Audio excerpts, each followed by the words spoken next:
বিশ্বনবীর জীবনী নিয়ে আমাদের দেশে দ্বন্দ্ব হয়, দুইটা বিষয় নিয়ে মারামারি লাগে। একটা হচ্ছে মিলাদুন নবী, আরেকটা হচ্ছে সিরাতুন নবী। মিলাদুন নবী মানে হচ্ছে বিশ্বনবীর জন্ম, আর সিরাতুন নবী হচ্ছে বিশ্বনবীর জন্ম থেকে পুরো জিন্দেগি, 63 বছর জিন্দেগি, এই পুরো ইস্যুটাকে বলা হয় সিরাতুন নবী। দুইটাই ঠিক। বিশ্বনবীর জন্ম না হলে আমরা নবীরে পাইতাম না, এই জন্য মিলাদুন নবীও ঠিক, সিরাতুন নবীও ঠিক। কিন্তু সিরাতুন নবীর ভেতরে মিলাদুন নবী আছে, কিন্তু মিলাদুন নবীর ভেতরে সিরাতুন নবী নাই। কথা বলেন ঠিক কিনা?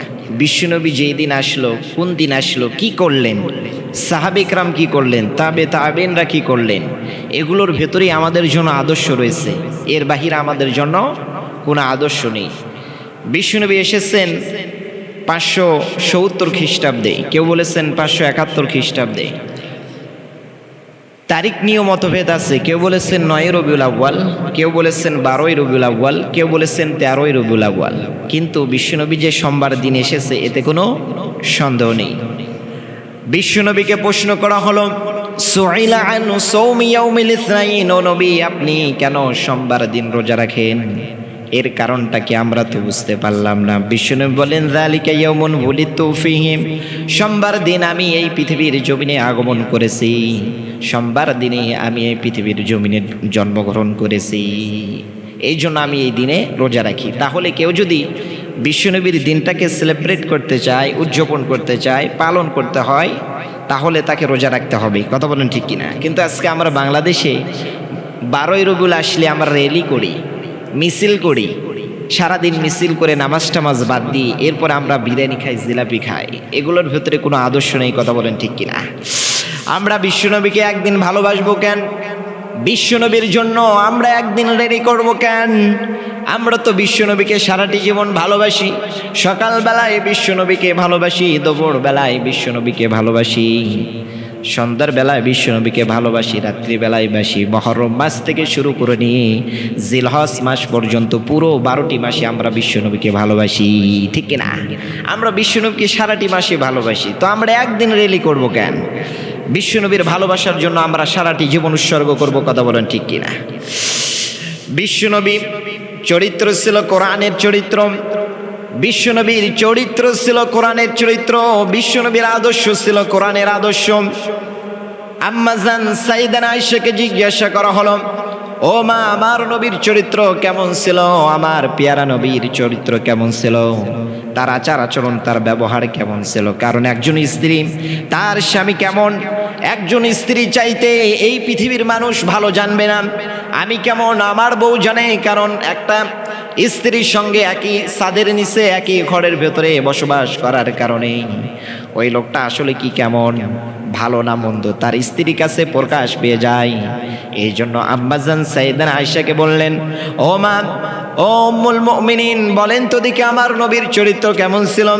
সাইয়েদানা আয়েশা বললেন, কেন তোমরা কি কোরআন পড়ো নাই? কানা খুলুকুল কোরআন, বিশ্বনবীর চরিত্র হলো কোরআনের চরিত্র, বিশ্বনবীর আদর্শ হলো কোরআনের আদর্শ। বিশ্বনবী যখন রাস্তা দিয়ে হেঁটে যায় মনে হয় যেন জীবন্ত কোরআন হেঁটে যায়, আবার বিশ্বনবী যখন কোথায় ঘুমায় মনে হচ্ছে জীবন্ত কোরআন যেন ঘুমাচ্ছে। বিশ্বনবী যখন কথা বলে মনে হয় জীবন্ত কোরআন কথা বলে। বিশ্বনবী যখন বসে থাকে মনে হয় যেন জীবন্ত কোরআন বসে আছে। বিশ্বনবীর পুরোটি জিন্দেগি, পুরোটা জীবন হলো কোরআনের জিন্দেগি। কথা বলেন ঠিক কিনা? বিশ্বনবীর চরিত্রের কথা কোরআনের প্রতি পাতায় পাতায় আছে। বিশ্বনবীর চরিত্রের কথা, বিশ্বনবীর আদর্শের কথা, বিশ্বনবীর কথা কোরআনের পাতায় আছে না নাই? প্রতি পাতায় পাতায় আমার নবীর নাম, আমার নবীর চরিত্রের কথা তুলে ধরেছেন। তিনি কে? লাকাদ কানা লাকুম ফি রাসূলিল্লাহি উসওয়াতুন হাসানা। আল্লাহ বলেন বিশ্বনবীর চরিত্রের ভেতরে, তার জীবনের ভেতরে, তার বায়োগ্রাফির ভেতরে 63 বছর জিন্দেগির ভেতরে তোমাদের জন্য আদর্শ রেখে দিয়েছি। বিশ্বনবী তোমাদের জন্য মডেল। আমাদের মডেল কে? আমাদের মডেল হলো বিশ্বনবী। আমাদের মডেল কোনো এই পৃথিবীর নায়ক নায়িকা নয়, আমাদের মডেল শাহরুখ খান নয়, আমাদের মডেল অমিতাভ বচ্চন নয়, আমাদের মডেল সালমান খান নয়, আমাদের মডেল বাংলাদেশের সুপারস্টার শাকিব খান নয়, আমাদের মডেল কোনো খেলোয়াড় নয়, সাকিব আল হাসান নয়, মেসি নেইমার রোনালদো নয়। আমাদের মডেল হচ্ছে বিশ্বনবী। কথা বলেন ঠিক কিনা? বিশ্বনবীর চরিত্রের ভেতরে আমাদের জন্য আদর্শ রেখে দিয়েছে, কিন্তু এই নবীজির জীবনী সম্পর্কে আমাদের কোনো ধারণা নেই। কে কোন দিন আসলো, কে কোন দিন কোথায় গেল, পরিমণি কে করলো, হিরো আলম কি করলো, এগুলো নিয়ে আমরা মাথা ঘামাই। কিন্তু বিশ্বনবী যে এই রবিউল আউয়াল মাসে এসেছিলেন, তিনি কি করলেন, কি রেখে গেলেন, কিভাবে বিদায় নিলেন, তার পুরো জিন্দেগিটা আমরা পড়তে চাই না। বিশ্বনবীর চরিত্র, বিশ্বনবীর জিন্দেগি আমাদের পড়ার দরকার আছে না নাই? কারণ বিশ্বনবী হলো আমাদের জন্য মডেল। শুধু তাই নয়, আল্লাহ পাক রব্বুল আলামিন বলেন, ওয়া ইন্নাকা লাআলা খুলুকিন আযীম। আযীম, আমার নবীর চরিত্র, আমার বিশ্বনবীর চরিত্রকে আমি গোটা বিশ্বের জন্য বেস্ট ক্যারেক্টার করে দিয়েছি। কথা বলেন ঠিক কিনা? আযীম, আযীম, আমার নবীর চরিত্র হলো আযীম। কোনো জিনিস যদি গভীর হয় আরবিতে বলা হয় আমিক, আবার কোনো জিনিস যদি প্রশস্ত হয় আরবিতে বলা হয় আরিদ, আর যদি লম্বা হয় বলা হয় তবিল। এই লম্বা এমন লম্বা যেই লম্বাটা ফিতে দিয়ে মাপা যায়, ক্যালকুলেটর দিয়ে গণনা করা যায়, কম্পিউটার দিয়ে অ্যানালাইসিস করা যায়। এই লম্বা এমন লম্বা যেটা মাপা যায়। কিন্তু বিশ্বনবীর চরিত্রের ক্ষেত্রে তবিল শব্দ ব্যবহার করেন নাই, আবিক শব্দ ব্যবহার করেন নাই, আরিশ শব্দ ব্যবহার করেন নাই, আযীম শব্দ ব্যবহার করেছেন। ওয়া ইন্নাকা লাআলা খুলুকিন আযীম। নবী, আপনার চরিত্রকে গোটা বিশ্বের ভেতরে আপনার চরিত্রকে আমি সর্বশ্রেষ্ঠ চরিত্র ক্যারেক্টার করে দিয়েছি। মানে এমন চরিত্র, আপনার চরিত্র ক্যালকুলেটর দিয়ে গণনা করা যায় না, কম্পিউটার দিয়ে অ্যানালাইসিস করা যায় না, পৃথিবীর কোনো ফিতাতে মাফা যায় না, কোনো দার্শনিক, কোনো বিজ্ঞানী আপনার চরিত্রর গভীরে পৌঁছাতে পারবে না। কথা বলেন ঠিক কিনা? আপনার চরিত্র হলো সর্বশ্রেষ্ঠ চরিত্র। কথা বলেন ঠিক কিনা? আবার আল্লাহ বলেন, ওয়ামা আরসালনাকা ইল্লা রহমাতাল লিল আলামিন। ও নবী, আপনাকে আমি গোটা বিশ্বের জন্য রহমত করে পাঠিয়েছি। আপনি মানুষের জন্য রহমত, আপনি জিনদের জন্য রহমত, আপনি ফেরেশতাদের জন্য রহমত, আপনি মাছের জন্য রহমত, আপনি গাছের জন্য রহমত, আপনি গোটা বিশ্বের কুল মাখলুকাতের জন্য রহমত। কথা বলেন ঠিক কিনা?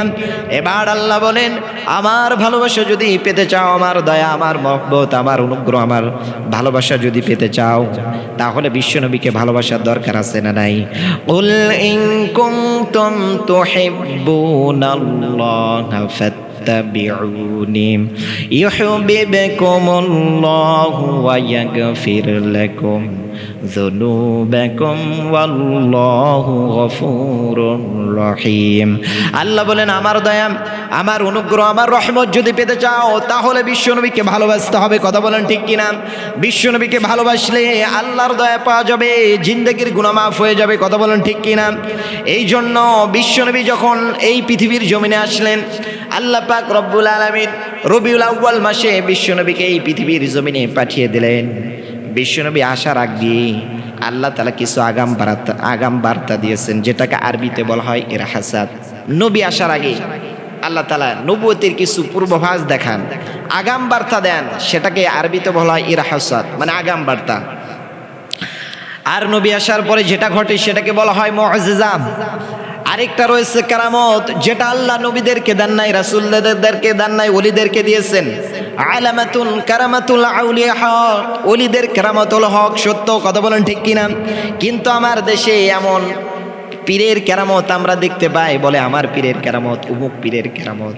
বাংলাদেশে এখন বাংলা লিঙ্গারে কেরামত চলতেছে। কথা বলেন ঠিক কিনা? বলে আমার পীরকে জানো, আমার পীরের এত ক্ষমতা, ফু দিলে পানির নিচে আগুন ধরে যায়। আছে না নাই? আহা, ফু দিলে যদি পানির নিচে, তোর পীরের ফুতে যদি আগুন ধরে যায়, ফুতে যদি এত ক্ষমতা থাকে, তাহলে আমাদের রাস্তাঘাট ভাঙা, বর্ষাকালে আমরা চলতে পারি না, রাস্তায় একটু ফু দিয়ে একটু পিচ পেরে দেবে, ইট পেরে দেবে, রাস্তাগুলো ঠিক করে দেবে। আবার যেখানে ব্রিজ ভাঙা সেখানে নিয়ে যাবেন, ব্রিজটা ঠিক করে দেয়। তাহলে আর দেশের জনগণের টাকা আমাদের অপচয় হবে না, বাইরে থেকে আমাদের ঋণ নিতে হবে না, চেয়ারম্যান এমপির কাছে আমাদেরকে আবদার জানাতে হবে না, তাদের কাছে আমাদের যেতে হবে না। তোর পীরের যদি এত ক্ষমতা থাকে, তাহলে এগুলো ঠিক করে দেয়, দেখবেন তখন ধরা খাইবে। তার মানে এগুলো ভণ্ডামি। এই ভণ্ডদের সাথে ইসলামের কোনো সম্পর্ক নাই, ভণ্ডদের সাথে মুসলমানের কোনো সম্পর্ক নাই। আবার অনেকে না বুঝে গণকের কাছে যায়, গণক নাকি ভবিষ্যতের কথা বলে দিতে পারে। আল্লাহর কসম, ভবিষ্যতের কথা কেউ বলতে পারে না। যদি বলে অমুক ভবিষ্যতের কথা বলতে পারে, তাহলে আপনি যাবেন, যে আগে তাকে তার গালেতে একটা 40 কেজি ওজনের থাপ্পড় মারবেন। যদি বলেন এই মিয়া থাপ্পড় মারলেন কেন, বলবেন আপনি তো গণক মানুষ, আগে থেকেই সব কিছু জানেন, আজকে যে আপনাকে আমি থাপ্পড় মারবো এটা আপনার জানার কথা ছিল, আপনি আমারে দেখে দৌড় দিলেন না কেন? কথা বলেন ঠিক কিনা? এই জন্য গণকের কথা বিশ্বাস করা যাবে না, ভবিষ্যতের কথা কেউ বলতে পারে না। বিশ্বনবী বলেন, মান আতাআররাফান ফাসআলাহু শাইইন লাম তুকবাল লাহু সালাতুন 40 লাইলা। কেউ যদি কোনো গণকের কাছে যে প্রশ্ন করে, বিশ্বাস করে নাই, শুধু প্রশ্ন করেছে, প্রশ্ন করার সাথে সাথে ওই ব্যক্তির 40 দিনের নামাজ ডিলিট করে দেবেন তিনি কে? এই জন্য গণকের কাছে যাওয়া যাবে না। আবার অনেকে বলে রাশিফল দেখে কথা বলে দেয়, বলে রাশি নাকি আছে, এগুলো মিথ্যা কথা। মানুষের কখনো রাশি থাকতে পারে না, কথা বলেন ঠিক কিনা? আপনি গেলে বলে তুমি কুত্তা রাশি, আপনার বউকে নিয়ে গেলে বলে এই ভাল্লুক রাশি, আপনার ছেলে নিয়ে যাবেন বলবে এই উল্লুক রাশি, কথা বলেন ঠিক কিনা? আবার মানুষের রুচি এতটা নিচু, এতটা খারাপ, মানুষ এতটা মূর্খ হলে পারে, বোকা হলে পারে, একটা টিয়ার কাছে যে নিজের হাত দেখায়, টিয়া নাকি ভাগ্য বলে দেয়, বান্দরের কাছে হাত দেখায়, বান্দর নাকি ভাগ্য বলে দিতে পারে। আহা, মানুষের রুচি কতটা নিচু! একটা আর্শবল মাখলুকাত, শ্রেষ্ঠ জাতি হয়ে মানুষ সর্বশ্রেষ্ঠ মাখলুকাত হয়ে একটা বান্দরের কাছে হাত দেখায়, এই বান্দর নাকি ভাগ্য বলে দিতে পারে। আহা, এ বান্দরের কোনো ক্ষমতা নাই, বান্দরের বাপেরও কোনো ক্ষমতা নাই। আমার আপনার ভবিষ্যতের কথা একমাত্র বলে দিতে পারেন তিনি কে? আল্লাহ একমাত্র ভবিষ্যতের কথা বলে দিতে পারেন। আবার অনেকে বলে হাতে দেখায় নাকি ভাগ্য থাকে, হাত দেখায়, বলে তোমার তো 2টা ছেলে 3টা মেয়ে। আবার বলে যে সামনে মাসে ঝামেলা আছে, তোমার বিপদ আছে, অনেক বড় ফাড়া, এটা এত টাকা খরচ করে এটা কেটে নিতে হবে, সামনে মাসে বিয়ে করা যাবে না। এগুলো মিথ্যা কথা। হাতে রেখায় কোনো ভাগ্য থাকে না, হাতে রেখায় কোনো ভবিষ্যৎ থাকে না, কথা বলেন ঠিক কিনা? ভাগ্য তো তারও থাকে যার হাত থাকে না। এই পৃথিবীতে এমন সন্তান রয়েছে যার হাত নাই, পাও নাই, ওই সন্তানের ভাগ্যটা লৌহে মাহফুজের ভেতরে লিখে দিয়েছেন তিনি কে? খবরদার, এগুলো বিশ্বাস করা যাবে না, গণকের কাছে যাবে না, টিয়ার কাছে যাওয়া যাবে না, হাতের রেখায় কোনো ভাগ্য থাকে না। আবার অনেকেই দেখি আমাদের এলাকায়, আমরা বাঙালিরা একটু বিপদে পড়লেই মাজারে চলে যাই, মাজারে যে বাবার কাছে চাই, কবরে শুয়ে আছে, সেখানে যে সিজদা দেয়, বাবা নাকি সন্তান দিতে পারে, বাবা নাকি অভাব থেকে মুক্ত করে দিতে পারে, বাবা নাকি বিপদ মুক্ত করে দিতে পারে, বাবা নাকি ধনী বানায় দিতে পারে, এরকম আছে না নাই? বিশ্বনবী বলেন, খবরদার, একজন সাঁতার না জানা ব্যক্তি যেমন সমুদ্রের ভেতরে পড়ে গেলে, নদীর ভেতরে পড়ে গেলে যেমন সে অসহায়, তার চাইতে বেশি অসহায় যে ব্যক্তি মারা গেল, তাকে কবরে শুয়ে দেওয়া হলো, কবরে শুয়ে শুয়ে তার থেকে বেশি অসহায়, কথা বলেন ঠিক কিনা? ওই কবরে শুয়ে থাকা ব্যক্তি আপনার কোনো উপকার করতে পারবে না, আপনার কোনো ক্ষতি করতে পারবে না। আপনি যদি তার জন্য সূরা ফাতিহা পড়ে ইখলাস করে দোয়া করেন, দরুদ শরীফ পড়ে দোয়া করেন, তার জিন্দেগির গুনাহ মাফ করে দেবে কে? কবরের আযাব মাফ করে দেবে কে? এই জন্য খবরদার, মাজারে যাওয়া যাবে না, গণকের কাছে যাওয়া যাবে না, কোনো জ্যোতিষী বাবার কাছে যাওয়া যাবে না, হাতের রেখায় কোনো ভাগ্য থাকে না, কথা বলেন ঠিক কিনা? কিন্তু আমার বাংলাদেশের মা বোনরা এতটাই বোকা, তারা দেখবেন আমার বাংলাদেশের মা বোনেরা একটু এমনিতেই ভেঙে পড়ে, বিপদ আসলেই দৌড়ে যায় বাবার কাছে, পীরের কাছে, কথা বলেন ঠিক কিনা? কবরেজের কাছে যায়, কবরেজটা কি তার ভবিষ্যতের কথা বলে দিতে পারে? আমার দেশের মায়েরা 2 জায়গায় বেশি যায়, এক যায় বাজারে, 2 যায় মাজারে, কথা বলেন ঠিক কিনা? বাজারেও বেশি, আবার মাজারেও বেশি, মাজারেও তাদের ভিড়, আবার বাজারেও তাদের জন্য বাজারে ঢোকা যায় না, কথা বলেন ঠিক কিনা? মার্কেটে তাদের যন্ত্রণায় যাওয়া যায় না, কথা বলেন ঠিক কিনা? এমন এমন পোশাক পরে যায়, তাদের দিকে তাকানো যায় না। আহা, বিষ্ণু বলেন, কাসিয়াতুন আরিয়াতুন মাইলাতুন মুমিলাত, কিয়ামতের আগে এমন এক প্রকার দাউস প্রকৃতির নারী বের হবে, দাউস প্রকৃতির নারী বের হবে, এরা পোশাকও পরবে কিন্তু উলঙ্গিনীও থাকবে, পোশাক আছে আবার নেকেট। এটা কেমন কথা? তার মানে এমন পোশাক পরবে, এমন পাতলা পাতলা পোশাক পরে রাস্তায় বের হবে, বাহির থেকে সব কিছু দেখা যাবে, কথা বলেন ঠিক কিনা? যারা ভাইয়েরা রয়েছেন, বাবারা রয়েছেন, পায়ে হাত দিয়ে বলবো, অনুরোধ করে বলবো, আপনাদের মেয়েদেরকে, আপনাদের স্ত্রীদেরকে, মায়েদেরকে শালীন পোশাক পরাবেন, ভদ্র পোশাক পরাবেন, হিজাবে নিকাবে অভ্যস্ত করাবেন, বরকা পরাবেন, তাহলে আপনার ঘরে রহমত নাজিল করবে কে? আপনার ঘরটাকে জান্নাতি ঘর বানিয়ে দিবেন কে? কিন্তু আজকে দেখেন, মেয়েরা এমন এমন পোশাক পরে বের হয়, আটা ময়দা মেখে বের হয়, ছেলেদেরকে আকর্ষণ করে, এমন বোরকা বের হয়, এমন বোরকা পরে যেগুলো দেখে, বোরকা পরলে তাদের দিকে তাকায় থাকতেই মন চায়। এমন এমন বরকা নেমেছে, এমন এমন কাপড় নেমেছে, থ্রি পিস পরে বের হয়, এরপরে লেহেঙ্গা পরে ঘুরে বেড়ায়। কথা বলেন ঠিক কিনা? বিষ্ণু বলেন মাইলাতুল মুমিলাত, যুবকদেরকে ওদের প্রতি আকর্ষিত করবে, যুবকরা ওদের প্রতি ক্রাশ খাবে, সমাজের ভেতরে জিনা বেড়ে যাবে, সমাজের ভেতরে ধর্ষণ টিজিং বেড়ে যাবে। এই জন্য তো এখন ফেসবুক খুললেই খালি কট, ফেসবুক খুললেই শুধু খুন আর ধর্ষণ। কথা বলেন ঠিক কিনা? কথা বলেন ঠিক কিনা? এই জন্য বাবাদেরকে বলবো, ভাইদেরকে বলবো, পায়ে হাত দিয়ে অনুরোধ করে, খবরদার আপনার মেয়েকে বরকা ছাড়া, নিকাব ছাড়া, হেজাব ছাড়া ঘর থেকে বের হতে দেবেন না। মেয়েগুলোকে শালীন পোশাক পরাবেন, ভদ্র পোশাক পরাবেন, হেজাবে, নিকাবে, বরকায় অভ্যস্ত করবেন। তাহলে আপনার মেয়েটা হবে ফাতেমার উত্তরসূরি, আপনার মেয়েটা হবে আয়েশার উত্তরসূরি, খাদিজার উত্তরসূরি। আর যদি আপনি টাইট ফিটিং বরকা পরে, পাতলা কাপড় পরে যদি তাদেরকে ঘর থেকে বের করে দেন, থ্রি পিস পরে যদি তারা ঘুরে বেড়ায়, বেপর্দায় যদি তারা ঘুরে বেড়ায়, ওটা ওই মেয়ের পেট থেকে যেটা বের হবে ওটা আর আয়েশা হবে না, ওটা আর ফাতেমার উত্তরসূরি হবে না, ওটা হবে পরিমণি। ওর পেট থেকে বের হবে হিরো আলম। কথা বলেন ঠিক কিনা? ওর পেট থেকে বের হবে মমতাজাবা। কথা বলেন ঠিক কিনা? এই জন্য মেয়েদেরকে শালীন পোশাক পরাতে হবে, ভদ্র পোশাক পরাতে হবে। কিন্তু আফসোস লাগে, আগেকার চাচাদের কাছ থেকে, দাদাদের কাছ থেকে আমরা শুনেছি, আগেকার লোকের মায়েরা তারা খুব লাজুক ছিল।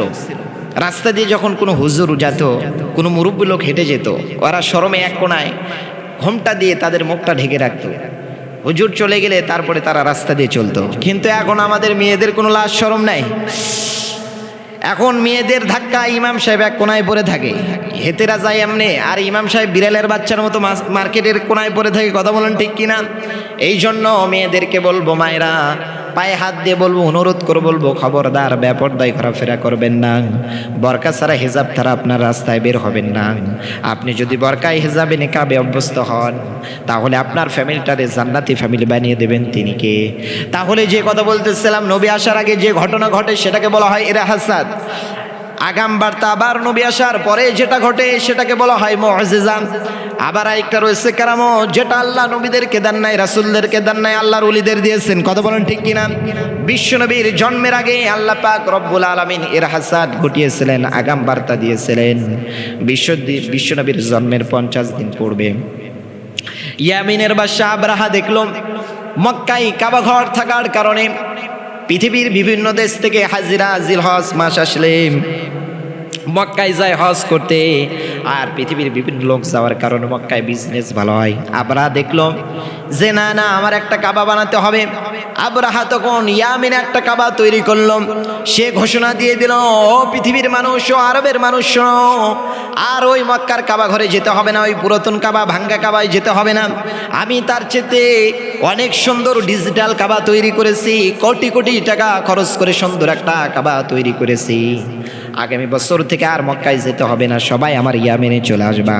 কিন্তু তার ঘোষণা দেওয়ার পরে দেখা গেল পরের বছর কেউ আর ইয়ামেনে যায় নাই, সবার আল্লাহর ঘর মক্কায় চলে গেছে। কথা না সুবহানাল্লাহ, কেউ আর ইয়ামেনে যায় নাই, সবাই চলে গেছে মক্কায়। আবরাহা রেগে মেগে একবারে আগুন, চিন্তা করলো কেউ না আসলো আমার ঘরে, আমি তাওয়াফ করব।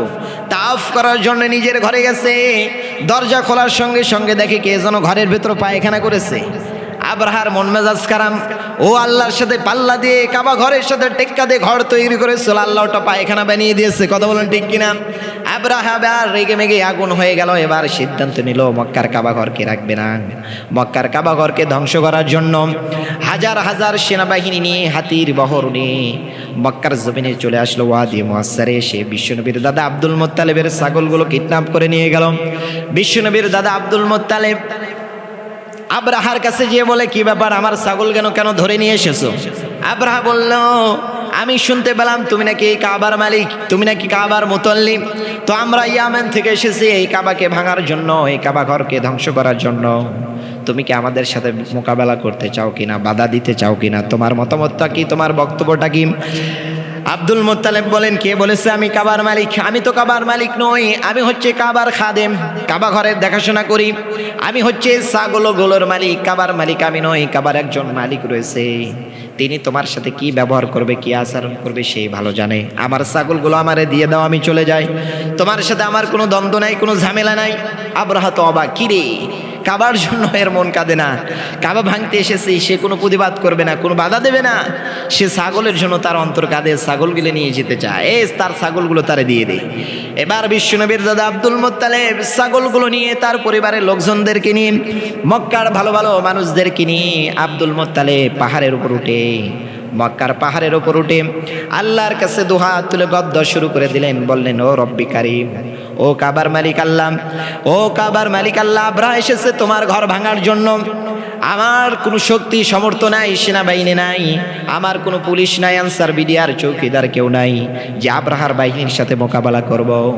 কাবা ঘর ভাঙতে এসেছে, তোমার ঘর তুমি রক্ষা করে নিও। আবরাহা এবার কাবা ঘর ভাঙার জন্য হাতির বহর নিয়ে সামনের দিকে অগ্রসর হয়।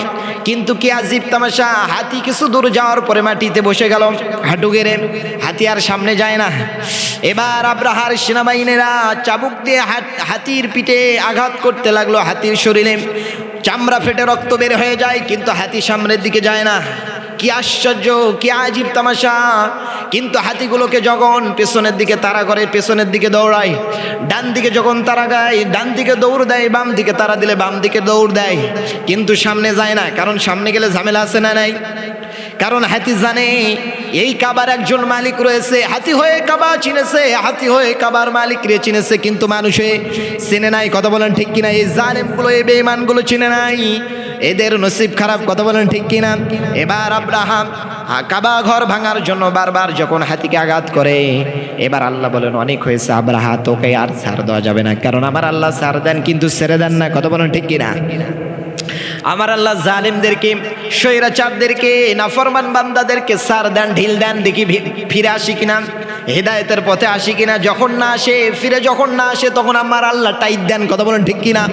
আমার আল্লাহ তখন ধরেন, এমন ধরা ধরেন, আমার আল্লাহর ধরা শক্ত ধরা। কথা বলেন ঠিক কিনা? আমার আল্লাহর মার করা মার, আমার আল্লাহর পানিশমেন্ট ডেঞ্জারাস পানিশমেন্ট। কথা বলেন ঠিক কিনা? ওয়া আরসালা আলাইহিম তাইরান আবাবিল।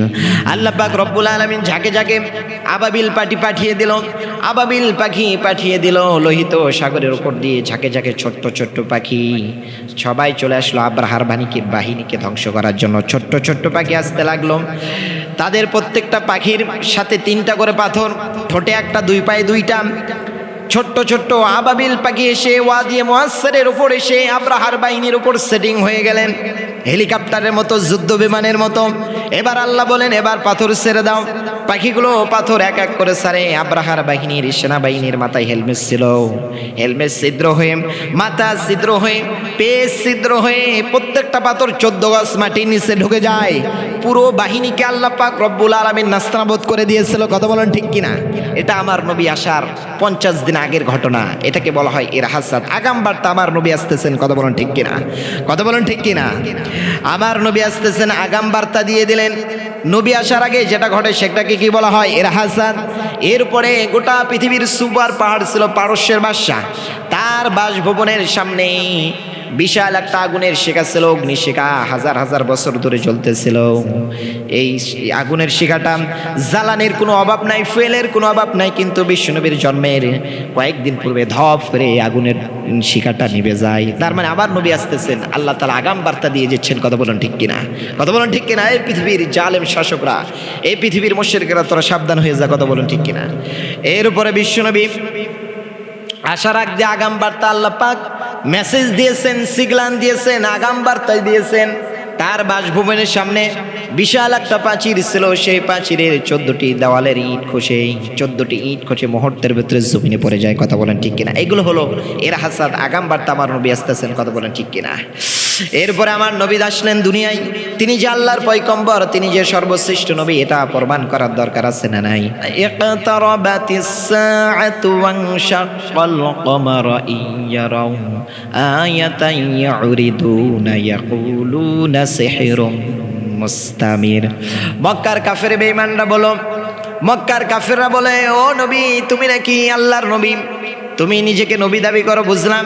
তুমি যদি সত্যি আল্লাহর নবী হয়ে থাকো, তাহলে ওই যে আকাশে 4টা দেখা যায়, ওই 4টাকে দিকে 2 ভাগ করে দেখা হতো, তাহলে বুঝবো তুমি সত্যি আল্লাহর নবী, তুমি সত্যি আল্লাহর নবী। আর যদি না পারো, তাহলে বুঝবো তুমি ভণ্ড নবী। কথা বলেন ঠিক কিনা?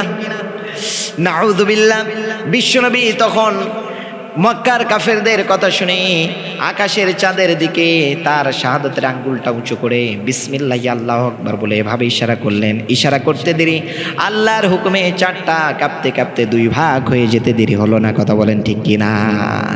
চাঁদের ভেতরে সে ফাটল এখনো আছে। হালিমাতুস সাদিয়া বলেন, আমি আমার বান্ধবীদের সাথে আমি মক্কার উদ্দেশ্যে রওনা দিলাম। আমার সাথে আমার স্বামী এবং দুধের বাচ্চা আব্দুল্লাহকে নিয়ে একটা গাধার পিঠে চড়ে মক্কার উদ্দেশ্যে রওনা দিলাম। কিন্তু গাধাটা এতটাই দুর্বল, কিছু দূরে যাওয়ার পরে গাধাটা বসে যায়, কারণ গাধাটা না খেয়ে খেয়ে দুর্বল হয়ে গেছে। খাবার নাই তো, আমরাই খেতে পাই না, গাধাকে কোথায় থেকে খাবার দেব? একবার বসে আবার ওঠে, এভাবে করতে করতে সকাল গড়িয়ে দুপুর গড়িয়ে আসরের আগ দিয়ে মক্কার জমিনে পৌঁছলাম। কিন্তু দেখি আমার সাথীরা সমস্ত মহিলারা তারা সবাই একটা করে বাচ্চা নিয়ে সবাই হাসতেছিল, সবাই আনন্দে খুশিতে হাসতেছিল। কিন্তু আমি যখন মক্কায় গিয়ে মানুষের দুয়ারে দুয়ারে যখন বাচ্চা নেওয়ার জন্য গেলাম, নক করলাম, সবাই এসে আমারে দেখে বলে, তোর শরীরের অবস্থা যে, তুই তো নিজেই খাবার পাস না, তোর দুধের বাচ্চাই তো মরে যায় দুধের অভাবে, আমাদের বাচ্চাকে নিয়ে কি আরো মারবি? তোকে বাচ্চা দিলে তো হবে না, তুই নিজেই খেতে পারিস না, আমাদের বাচ্চাকে কি খাওয়াবি? হালিমাতুস সাদিয়া বলে, আমাকে কেউ বাচ্চা দেয় না। এইদিকে বিশ্বনবীর ঘরের সামনে যতগুলো মহিলা গিয়েছিল, যখনই শুনে এই এতিম বাচ্চা এর বাবা বেঁচে নাই, বিধবা মা রয়েছে আর বয়স্ক দাদা বেঁচে রয়েছে, তখন বলে, না না, এই বাচ্চাকে নিয়ে গেলে তো 2 বছর দুধ পান করানোর পরে যখন নিয়ে এসে দিব তখন তো মোটা অঙ্কের টাকা পাওয়া যাবে না, তখন কেউ বিশ্বনবীকে নিতে চায় না। তার মানে বিশ্বনবী কেউ নেয় না, হালিমাতুস সাদিয়া কেউ বাচ্চা দেয় না। এদিকে হালিমাতুস সাদিয়ার বান্ধবীরা সবাই বাচ্চা নিয়ে তায়েফের দিকে রওনা দিয়েছে। হালিমাতুস সাদিয়া তার স্বামীর সঙ্গে পরামর্শ করে, তার স্বামী বলে, হালিমা রে, সবাই বাচ্চা নিয়ে তো তায়েফের দিকে রওনা দিয়েছে তোমার বান্ধবীরা, তুমি তো বাচ্চা পাও নাই, খালি হাতে কি ফিরে যাবা? তার চেয়ে এক কাজ করো, ওই এতিম বাচ্চাকে নিয়ে নাও, ওই এতিম বাচ্চাটাকে নিয়ে নাও, যা আছে কপালে তাই হবে, হয়তো আল্লাহ এর ভেতরে ভালো কিছু রেখে দিয়েছে। হালিমাতুস সাদিয়া বলেন, ঠিক আছে। আমি আমিনার ঘরের ভেতরে প্রবেশ করলাম। আমিনার কোল থেকে আমি যখন শিশু মোহাম্মদকে আমার কোলে তুলে নিলাম, মনে হলো আকাশের পূর্ণিমা চাঁদটা যেন আমার হাতের ভেতরে ধরা দিয়েছে। আমার শরীরটা ছিল দুর্বল, কোনো শক্তি ছিল না, না খেয়ে খেয়ে আমার শরীরটা জীর্ণ শীর্ণ হয়ে গিয়েছিল, রোগা পাতলা শরীরে আমি কোনো বল পাই না, আমার শরীরে কোনো শক্তি নাই। কিন্তু আল্লাহর কসম করে বলি, এই শিশু মোহাম্মদকে কোলে নেওয়ার সঙ্গে সঙ্গে আমার শরীরে আমি শক্তি অনুভব করলাম, আমার শরীরটা সজীব হয়ে গেল, সতেজতা দিয়ে ভরপুর হয়ে গেল। এরপর আমি মোহাম্মদকে নিয়ে, শিশু মোহাম্মদকে নিয়ে আর আমার স্বামী আর দুধের বাচ্চাকে নিয়ে আবার গাধার পিঠে উঠে রওনা দিলাম। কিন্তু কি আজীব তামাশা, যে গাধা সকালবেলা আমাদেরকে নিয়ে চলতে পারে না, শিশু মোহাম্মদকে নিয়ে যখন গাধার পিঠে উঠেছি, গাধাটার কি হয়ে গেল, সে এখন বাতাসের দিকে দৌড়াতে লাগলো। হালিমাতুস সাদিয়া বলে, আমার বান্ধবীদেরকে পেছনে ফেলে আমার গাধা ছুটতে লাগলো। হালিমাতুস সাদিয়া বলে, আমার বান্ধবী অবাক হয়ে আমাকে প্রশ্ন করে, হালিমা রে, এই গাধা কি সকালের সেই গাধাটা না অন্য গাধা? হালিমাতুস সাদিয়া বলে, সেই গাধাটা। তার বান্ধবীর বলে, কি হয়েছে, এই গাধা এত দৌড়ায় কেন, এত দ্রুত দৌড়ায় কেন? সকালবেলা তো চলতে পারে না, এখন এত দ্রুত চলতেছে, কারণটা কি বুঝলাম না। হালিমাতুস সাদিয়াও জানে না, হালিমাতুস সাদিয়ার বান্ধবীরাও জানে না, হালিমাতুস সাদিয়ার স্বামী জানে না যে এই গাধার উপরে যে শিশুটা বসে সে সাধারণ কোনো শিশু না, আখির জামানার পয়গম্বর বিশ্বনবী। কথা বলেন ঠিক কিনা? হালিমাতুস সাদিয়া বলে, আমি সবাইকে ওভারটেক করে আমি তায়েফে ফিরে আসলাম, আমার বাড়িতে আসলাম। নিজের বাড়িতে এসে আমি নিজের বাড়ি চিনি না, দেখি গাছগুলো ফুলে ফলে পাতায় ভরপুর হয়ে গেছে। যে ছাগলগুলো দেখে গিয়েছিলাম দুর্বল, ছাগলের ওলানে কোনো দুধ নাই, দেখি ছাগলের ওলানগুলো দুধে ফেটে যায়। আমি শিশু মোহাম্মদকে আমার স্বামীর কোলে দিয়ে পাতিল ভর্তি করে দুধ দহন করে আমি খেলাম, পেট ভরে আমার স্বামীকে খাওয়াইলাম, আমার বাচ্চাগুলো খাওয়ালাম। হালিমাতুস সাদিয়া বলেন, বিগত কয়েক মাস ধরে আমরা পেট পুরে এত খাবার খাই নাই। এরপরে শিশু মোহাম্মদকে আমি নিলাম, কোলে নিলাম, ডান স্তনটা বের করে তার মুখে ধরলাম, সে ডান স্তনের দুধ পান করলো। এরপরে আমি তাকে বাম স্তনের দুধটা ধরলাম, কিন্তু সে খায় না। স্তনটা তার মুখে দিলাম, কিন্তু সে মুখে নেয় না। হালিমাতুস সাদিয়া বলেন, 2 বছর আমি শিশু মোহাম্মদকে দুধ পান করাইছি, কিন্তু ডান স্তনের দুধ খেয়েছে, পান করেছে, কোনোদিন সে বাম স্তনে মুখ লাগায় না। মুখ লাগানো তো দূরের কথা, বাম স্তনে স্পর্শ করে না। কারণ হালিমাতুস সাদিয়ার আরেকটা সন্তান ছিল আব্দুল্লাহ, দুধের বাচ্চা। বিশ্বনবী ছোটবেলায় ইনসাফ শিখিয়ে দিয়েছেন গোটা বিশ্বের মানুষের চোখে আঙ্গুল দিয়ে, যে দেখো একজন ভাই হয়ে ভাইয়ের প্রতি কিভাবে ইনসাফ করতে হয়, বিশ্বনবী শিখিয়ে দিয়েছেন। কথা বলো ঠিক কিনা? কারণ বিশ্বনবী যদি দুই স্তনের দুধ খেয়ে নেয়, তার ভাই আব্দুল্লাহ কি খাবে? সে তো দুধ পাবে না। এই জন্য বিশ্বনবী ছোটবেলা থেকে ইনসাফ শিখেছেন। চিৎকার দেবেন আল্লাহু আকবার। হালিমাতুস সাদিয়া বলেন, শুধু তাই নয়, এই কুরাইশ শিশু মুহাম্মদকে আমি যতদিন আমার ঘরে আমি লালন পালন করেছি, কোনোদিন ক্ষুধা লাগলে কাঁদে নাই, কোনোদিন ব্যথা পেলে কাঁদে নাই। কিন্তু যখনই লজ্জাস্থানের ওপর থেকে কাপড়টা সরে যেত, তখনই কান্না শুরু করে দিত, চিৎকার শুরু করে দিত। আহা, কি নবী! ক্ষুধা পেলে কাঁদে না, ব্যথা পেলে কাঁদে না, কিন্তু লজ্জাস্থানের ওপর থেকে কাপড়টা সরে গেলে চিৎকার দেয়। আহা, আল্লাহ আকবার, কি লাজুক নবী ছিলেন। আমরা সেই নবীর উম্মত বলে দাবি করি, কিন্তু আমাদের ভেতরে লাজুকতা নেই, আমাদের ভেতরে লজ্জা নাই। আল হাইয়া ও শুআবাতুম মিনাল ঈমান, লজ্জা হলো ঈমানের অংশ। কথা বলেন ঠিক কিনা? ইযা লাম তাস্তাহি ফাসনা মা শিতা, যদি তোমার লজ্জা না থাকে, তুমি যা ইচ্ছা তাই করতে পারবে। কথা বলেন ঠিক কিনা? এরপরে হালিমাতুস সাদিয়ার ঘরে বিশ্বনবী বড় হতে লাগলেন। বিশ্বনবীর বয়স যখন 4, তার দুধ ভাই বোনদের সাথে মক্কার মরুভূমিতে খেলতে গিয়েছে। ইন দ্য মেন টাইম জিবরাইল এসে বিশ্বনবীকে ধরে নিয়ে গিয়ে মরুভূমির ভেতরে শুয়ে দিয়ে গলা থেকে পেট পর্যন্ত কেটে ফেললেন চাকু দিয়ে। ভেতর থেকে হৃদয়টাকে বের করে শয়তানের অংশটা কেটে ফেলে দিয়ে স্বর্ণের পাত্রে ঝমঝমের পানি দিয়ে হৃদয়টাকে ভালোভাবে ধৌত করে ভালোভাবে ধুয়ে আবার ভেতরে ঢুকিয়ে দিলেন। এই দৃশ্য দেখে বিশ্বনবীর দুধ ভাই বোন তারা ভাবলো, হায় হায়, আমাদের ভাইকে মনে হয় হত্যা করে ফেলে দিয়েছে। হালিমাতুস সাদিয়ার 3টা সন্তান ছিল, একটা ছেলে 2টা মেয়ে ছিল। ছেলের নাম ছিল আব্দুল্লাহ, মেয়ে 2টার নাম, একটার নাম ছিল উনাইসা, একটার নাম হলো শাইমা। 3জনেই হালিমাতুস সাদিয়ার কাছে যে বলে, আমাদের ভাইকে তো একটা লোক এসে মেরে ফেলে দিয়েছে, তাকে তো হত্যা করে ফেলে দিয়েছে। হালিমাতুস সাদিয়া এই কথা শোনার সঙ্গে সঙ্গে আর ঠিক থাকতে পারলো না, দৌড় দিয়ে মক্কার মরুভূমিতে চলে গেল। যে দেখে শিশু মোহাম্মদ মরুভূমির ভেতরে বসে, চেহারাটা মলিন মলিন চেহারা, ভয়ের ছাপ ফুটে উঠতেছে। তাকে বাড়িতে নিয়ে আসলো, ভয় পেয়ে গেল, তার কাছে রাখলো না, সাথে সাথে হালিমাতুস সাদিয়া আমিনার কাছে পাঠিয়ে দিলেন। বিশ্বনবীর বয়স যখন 5 বছর, 5 বছর বয়সে বিশ্বনবী তার মায়ের ঘরে ফিরে আসলেন। আহা, মায়ের ঘরে ফিরে আসলেন বিশ্বনবী, মায়ের ঘরে 5 বছর বয়সে ফিরে আসলেন। প্রত্যেক দিন তার খেলার সাথীদের সঙ্গে মরুভূমিতে খেলতে যায়, কিন্তু তিনি লক্ষ্য করে দেখেন, প্রতিদিন সন্ধ্যার সময় তার সাথীদের খেলার সাথীদের বাবারা এসে তাদেরকে ডাক দিয়ে বাড়িতে নিয়ে যায়, তাদেরকে কোলে করে তুলে নিয়ে চুমা খেয়ে হাতে হাত ধরে ধরে বাড়িতে নিয়ে যায়। কিন্তু বিশ্বনবী দেখেন তার বাবা তো আসে না। চিন্তা করলো, কিরে, সবার বাবা এসে সবাইকে বাড়িতে নিয়ে যায়, কিন্তু আমার বাবা কই, আমার বাবা কেন আসে না? বিশ্বনবী একদিন ভারাক্রান্ত হৃদয় নিয়ে বিশ্বনবী অনেক কষ্ট পেলেন। তিনি চিন্তা করলেন, আজকে যদি আমার বাবা না আসে, আমি বাড়িতে ফিরে যাব না। এই চিন্তা করে তিনি মরুভূমির ভেতরে পাহাড়ের এক পাশে বসে তিনি কাঁদতে লাগলেন আর ভাবতে লাগলেন, আমার বাবা কেন আসে না? সবার বাবা আসে, আমার বাবা কেন আসে না? এদিকে সন্ধ্যা হয়ে গেল, চতুর্দিকে অন্ধকার হয়ে যায়, কিন্তু শিশু মোহাম্মদ ঘরে ফিরে না। মা তো সে আর ঘরে বসে থাকতে পারলো না, বের হয়ে খুঁজতে শুরু করে দিল মরুভূমির ভেতরে। খুঁজতে খুঁজতে দেখে এক পাহাড়ের পাদদেশে বসে শিশু মোহাম্মদ কাঁদতেছে, ডুকরে ডুকরে কাঁদতেছে। মা আমিনা বিশ্বনবীর কাছে যেয়ে মাথায় হাত তুলে দিলেন, বললেন, বাবা কাঁদো কেন, কি হয়েছে? তোমাকে কি কেউ মেরেছে নাকি? তোমাকে কেউ কটু কথা বলেছে নাকি? তোমাকে কেউ কি গালি দিয়েছে? বিশ্বনবী বললেন, না মা, আমারে কেউ মারে নাই, আমারে কেউ গালি দেয় নাই। তবে আমি কিছুদিন ধরে লক্ষ্য করে দেখলাম, আমার সাথীরা সবাই যখন খেলতে আসে, সন্ধ্যা যখন হয়ে যায়, আমার সাথীদের বাবারা এসে তাদেরকে বাড়িতে নিয়ে যায়, ডাক দিয়ে কোলে তুলে নিয়ে চুমো খেয়ে তাদেরকে বাড়িতে নিয়ে যায়, কিন্তু আমার বাবা কেন আসে না? আমার বাবা কই? আজকে যদি বাবা না আসে, আমি বাড়িতে ফিরে যাব না। আমিনা চোখের পানি ছেড়ে দিয়ে কাঁদে, বিশ্বনবীকে বুকের সঙ্গে জড়ায় নিয়ে কাঁদতে থাকে। আহা, কি এতিম নবী ছিলেন, বাবাকে কোনোদিন পান নাই, বাবার আদর মায়া মমতা স্নেহ ভালোবাসা কোনোদিন পান নাই। শুধু তাই নয়, বিশ্বনবী 6 বছর বয়সে মাকেও হারালেন, 8 বছর বয়সে দাদাকে হারালেন। এরপরে বিশ্বনবীর বয়স যখন 8, আবু তালেবের ঘরে বড় হতে লাগলেন। আবু তালেব, চাচা আবু তালেব ছাগল চড়ায়, বিশ্বনবীকে ছাগল চড়ানোর কাজে দিয়ে দিলেন। বিশ্বনবীও ছাগল চড়ায়, মানে 8 বছর বয়সে বিশ্বনবীর রাখালের জীবন। আহা, সাহাবীরা প্রশ্ন করলো, নবী, এই পৃথিবীতে কি সমস্ত নবীরা ছাগল চড়িয়েছে? বিশ্বনবী বলেন, মা বাআসাল্লাহু নাবিয়ান ইল্লা রাআল গানাম। হ্যাঁ, এই পৃথিবীতে এমন কোনো নবী নাই যে তারা ছাগল চড়া নাই। আমিও ছাগল চড়িয়েছি, কারণ ছাগলের মতো টারা প্রাণী, তেরা প্রাণী পৃথিবীতে আর একটাও নেই। কথা বলেন ঠিক কিনা?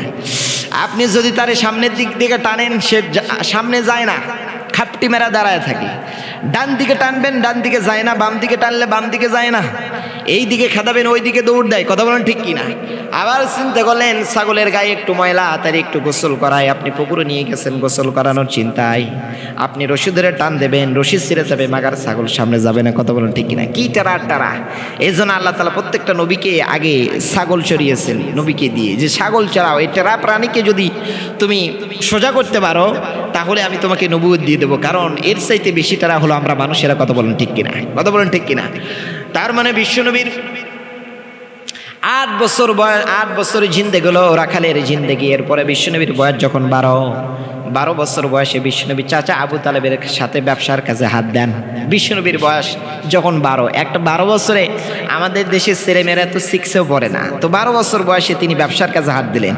মানে 12 বছর জিন্দেগি হলো তার ব্যবসায়ী জিন্দেগি। চাচার সাথে পৃথিবীর বিভিন্ন দেশে ব্যবসার কাছে যায়। মানে 12 বছর বয়সে দেশ পাড়ি দিয়ে ভিন দেশে পাড়ি দিয়েছেন, নিজের দেশ থেকে বিদেশে পা দিয়েছেন। কথা বলেন ঠিক কিনা? কথা বলেন ঠিক কিনা? তাহলে বিশ্বনবীর 12 বছরের জিন্দেগি হলো ব্যবসায়ের জিন্দেগি। এরপরে চাচা আবু তালেব লক্ষ্য করে দেখে যে ভাতিজা মোহাম্মদ যেই উটের উপর চড়ে যায়, যেই ঘোড়ার উপর চড়ে যায়, ভাতিজার মাথার উপরে একটা মেঘ এসে তাকে ছায়া দেয়। উট যদি সামনে যায়, মেঘটাও সামনে যায়, উট যদি থামে, মেঘটাও থামে। তার মানে বিশ্বনবী যেখানে যায় তার মাথার উপর মেঘটা ছাতার মতো কাজ করে। কথা বলেন ঠিক কিনা? বিশ্বনবীর 12 বছরের জিন্দেগি হলো ব্যবসায়ের জিন্দেগি।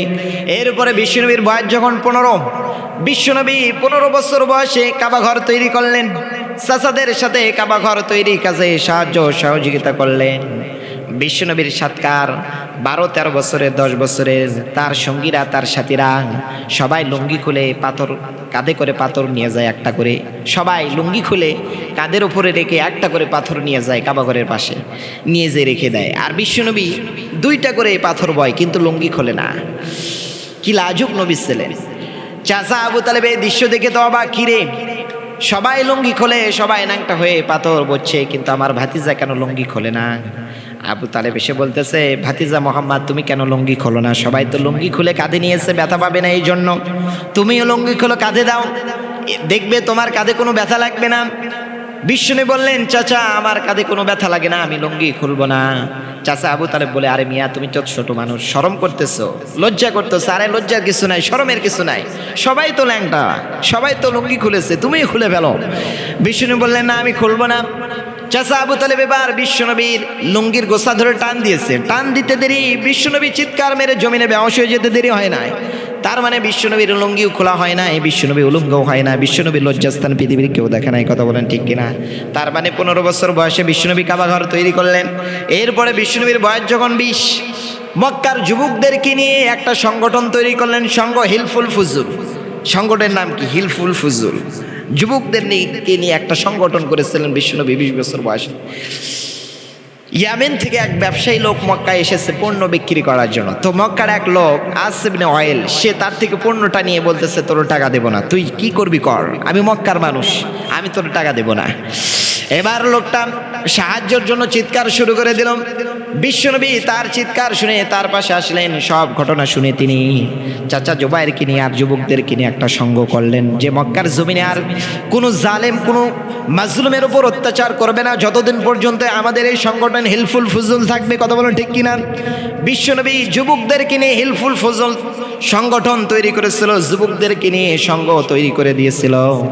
অতএব আমাদেরকেও বিশ্বনবীর মতো আমাদের যুবকদেরকেও একটা সংগঠন তৈরি করতে হবে, যেই সংগঠনের মাধ্যমে আমাদের সমাজের ভেতর টেন্ডারবাজি থাকবে না, চাঁদাবাজি চলতে দেওয়া যাবে না, প্রকাশ্যে সুদ নিতে দেওয়া যাবে না, প্রকাশ্যে যৌতুক নিয়ে বিয়ে হতে দেওয়া যাবে না, কথা বলেন ঠিক কিনা। সমাজের ভেতরে কোনো অন্যায় অবিচার হতে দেওয়া যাবে না, যেখানে অন্যায় হবে সেখানেই ঝাঁপিয়ে পড়তে হবে।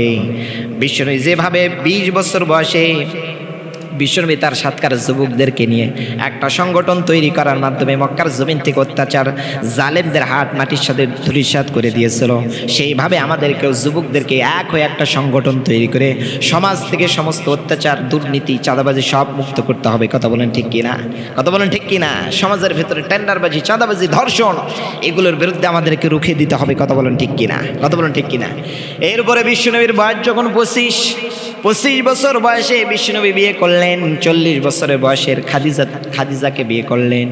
এরপরে বিশ্বনবী বয়স যখন 40 বছর বয়সে আল্লাহ তাআলা তাকে নবুয়ত দিয়ে দিলেন, তার উপর কোরআন নাজিল করলেন, ইকরা বিসমি রাব্বিকাল্লাযী খালাক খালাকাল ইনসানা মিন আলাক ইকরা ওয়া রাব্বুকাল আকরাম আল্লাযী আল্লামা বিল কলম, কথা বলেন ঠিক কিনা। বিশ্বনবীর উপর কোরআন নাজিল হলো, কোরআনের প্রথম কথাই ছিল পড়ো। আল্লাহ বলেন নাই নামাজ পড়ো, যাকাত দাও, হজ করো, সালাম দাও। আল্লাহ প্রথম কথা বললেন যে পড়ো। আল কোরআনের প্রথম কথা পড়া, আল্লাহ রাসূলের হাদিসের প্রথম কথা হলো পড়ো, কথা বলেন ঠিক কিনা। পড়ে পড়ে শেখো, শিখে শিখে তুমি তোমার নিজের জীবন গড়ো। এই জন্য শিখতে হলে পড়তে হবে, জানতে হলে পড়তে হবে। নিজের জীবনকে যদি গড়তে চান তাহলে আমাদেরকে পড়তে হবে, কথা বলেন ঠিক কিনা, কথা বলেন ঠিক কিনা। এবার বিশ্বনবীকে 40 বছর বয়সে নবুয়ত দেওয়া হলো, কোরআন দেওয়া হলো। এবার বিশ্বনবী কোরআনের দাওয়াত দিতে লাগলেন, ইসলামের দাওয়াত দিতে লাগলেন। দারুল আরকামের ঘরে বসে বসে গোপনে গোপনে বিশ্বনবী ইসলামের দাওয়াত দেয়। লোকেরা কালেমা পড়ে পড়ে মুসলমান হয়ে যায়। মক্কার কাফের বেঈমানরা যখন জানতে পারলো, আবু জেহেল, উতবা, সাইবারা, আবু লাহাবরা যখন জানতে পারলো, তখন বিরোধিতা শুরু করে দিল। বিষ্ণু বললেন কোনো সমস্যা নাই, কোরআনের দাওয়াত দিতে গেলে, ইসলামের দাওয়াত দিতে গেলে বিরোধিতা আসবে, কথা বলেন ঠিক কিনা। বিশ্বনবী পেছনে হাঁটলেন না, দাওয়াত বন্ধ করলেন না, দাওয়াত দিতেই থাকলেন। ঢলে ঢলে মানুষগুলো দলে দলে বিশ্বনবীর হাতে হাত রেখে কালেমা পড়ে মুসলমান হতে লাগলো। মক্কার কাফের বেঈমানরা দেখলো না আর তো এভাবে ধৈর্য ধারণ করা যায় না, যারা মুসলমান হয় তাদের উপর অত্যাচার শুরু করে দিল, সাহাবীদের উপর অত্যাচার শুরু করে দিল। বিশ্বনবীর বয়স যখন 45, সাহাবীরা এসে বললেন, নবী আর তো অত্যাচার নির্যাতন সহ্য হয় না, মক্কার কাফেররা তো আমাদেরকে এখানে থাকতে দেয় না। বিষ্ণু বললেন তাহলে তোমরা হাবাশায় হিজরত করো। 45 বছর বয়সে সাহাবীদেরকে অনুমতি দিলেন, যাও তোমরা হাবাশায় হিজরত করো। এরপরে বিশ্বনবীকে 3টা অফার দেওয়া হলো, 3টা দফা দেওয়া হলো। 1 নম্বর, ও মুহাম্মদ তুমি যদি ইসলামের দাওয়াত ছেড়ে দাও, কোরআনের দাওয়াত যদি ছেড়ে দাও, তাহলে আমরা তোমাকে মক্কার নেতৃত্ব দিয়ে দেব, মক্কার সবচেয়ে বড় নেতা তোমাকে বানায় দেব। 2 নম্বর, তুমি যদি ইসলামের দাওয়াত ছেড়ে দাও, কোরআনের দাওয়াত যদি ছেড়ে দাও, তাহলে আমরা তোমাকে অর্থ সম্পদের মালিক বানিয়ে দেব, তোমাকে অর্থ সম্পদের মালিক বানিয়ে দেব, তোমাকে মক্কার সবচাইতে ধনী ব্যক্তি বানিয়ে দেব। 3 নম্বর, তুমি যদি ইসলামের দাওয়াত, কোরআনের দাওয়াত বন্ধ করো, তাহলে তোমাকে সুন্দরী নারী দিকে বিয়ে দিয়ে দেব, তুমি যাকে মন চায় তাকে বিয়ে করতে পারবে, নেতাগিরি পাবে, এরপরে ধনী হতে পারবে, নারী পাবে। বিশ্বনবী তখন দ্ব্যর্থহীন কণ্ঠে বললেন, নারী নয়, সম্পদ নয়, বাড়ি গাড়ি নয়, অর্থ সম্পদ নয়, ক্ষমতা নয়, যদি ওই আকাশের সূর্য আমার ডান হাতে আর 4টাকে যদি আমার বাম হাতেই দিয়ে দাও, তারপরে আমি যে দাওয়াত দিচ্ছি এই দাওয়াত থেকে 1 চুল পেছনে আমি সরব না। কারণ এই পথে যখন নেমেছি, এই পথে নেমেছি, কোনো বাতিলকে ভয় করার কোনো সুযোগ নাই। এই পথে দাওয়াত দিতেই থাকবো, যতদিন বাঁচবো দাওয়াত দিতেই থাকবো। কোনো রক্তচক্ষুকে ভয় করি না, কোনো কাফের বেঈমানদের রক্তচক্ষুকে আমরা ভয় করি না, কথা বলেন ঠিক কিনা। বিষ্ণু বললেন এই পথে নেমেছি, বাঘের বাচ্চার মতো বাঁচবো, বাঘের বাচ্চার মতো দিনের দাওয়াত দিব পথে। বিশ্বনবী দাওয়াত দিতে গিয়ে কাফের বেঈমানদের বাধার শিকার হয়েছে। আজকে যদি আমরা ইসলামের দাওয়াত দিতে যাই, কোরআনের হক কথাগুলো জাতির সামনে যদি তুলে ধরতে যাই, তাহলে আমাদের সামনে বাধা আসবে কি আসবে না বলেন। তাহলে বিশ্বনবীর জীবনী থেকে আমরা কি শিখলাম? বিশ্বনবীর জীবনী থেকে আমাদের প্রথম শিক্ষা হচ্ছে, রবিউল আউয়াল মাসে আমরা প্রথম যে শিক্ষাটা, সেই শিক্ষাটা হলো আমরা বিশ্বনবীর জীবনী পড়ব, একটা বার হলেও পুরো জীবনীটা পড়ব। বিশ্বনবী কি করলেন, কি নিয়ে আমাদের জন্য কি রেখে গেলেন, এবং কোন অবস্থায় দুনিয়ার থেকে বিদায় নিলেন, এটা জানার জন্য বিশ্বনবীর জীবনীটা আমরা এই মাসে পড়ব। 2 নম্বর আমাদের কর্মসূচি হচ্ছে বিশ্বনবী যুবকদেরকে নিয়ে একটা সংগঠন তৈরি করেছিলেন হিলফুল ফুজুল, যে সংগঠনের মাধ্যমে, যে সংঘের মাধ্যমে মক্কার জমিন থেকে অত্যাচার, অন্যায়, অবিচার দূর করে দিয়ে মক্কার জমিনে শান্তি প্রতিষ্ঠিত হয়েছিল। সুতরাং আমাদের যুবকদেরকে এক হয়ে, একতাবদ্ধ হয়ে আমাদেরকে একটা সংঘ তৈরি করতে হবে, সংগঠন তৈরি করে সমাজের ভেতর থেকে চাঁদাবাজি, ধর্ষণ, ইপটিজিংয়ের বিরুদ্ধে আমাদেরকে রুখে দাঁড়াতে হবে। 3 নম্বর কর্মসূচি হচ্ছে বিশ্বনবীর সুন্নাত আমাদের পারিবারিক জীবন থেকে রাষ্ট্রীয় জীবন পর্যন্ত বাস্তবায়ন করতে হবে। তাহলে আমাদের জীবনে শান্তি ফিরে আসবে। বিশ্বনবীর আদর্শে যদি আমাদের জীবন গড়তে পারি, তাহলে আমরা পারিবারিক জীবনেও শান্তি পাবো, রাষ্ট্রীয় জীবনে আমরা শান্তিতে বসবাস করব। রবিউল আউয়াল মাসে আল্লাহ পাক রব্বুল আলামিন আমাদের সবাইকে বিশ্বনবীর আদর্শ মেনে চলার তৌফিক দান করুক সকলে, আল্লাহুম্মা আমিন।